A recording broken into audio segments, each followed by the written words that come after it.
মানালি চুমকিকে দেখে বলে, আচ্ছা তোমার পায়ের নিচে সেই জন্মদাগটা রয়েছে? চুমকি এরপর জন্মদাগটা দেখায়।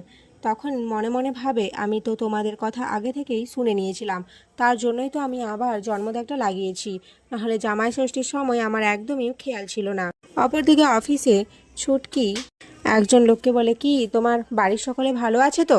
তখন লোকটি বলে, হ্যাঁ, আপনাদের দয়ায় তো আমি চাকরিটা পেয়েছি, এখন আমি সুখে সংসার করছি, আর আমার বউ আপনার জন্য এই সমস্ত জিনিস পাঠিয়েছে। এরপর অভি এসব দেখে রেগে যায়, ছুটিকে বলে, যাও, আমার কাজে দেরি হয়ে যাচ্ছে, তাড়াতাড়ি ফাইলটা এনে দাও। ছুটি ফাইল আনতে গেলে তখনই অর্ণব তাকে ঘর দরজা আটকে দেয়।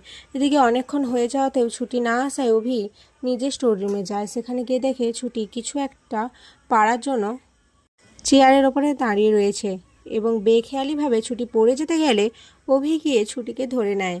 বাড়িতে অভি আর ছুটি এলে দেখে একজন তান্ত্রিক এসেছে, যে অভি আর ছুটির দিকে তাকিয়ে রয়েছে। অভি এই সমস্ত কিছু দেখে খুবই বিরক্ত হয়।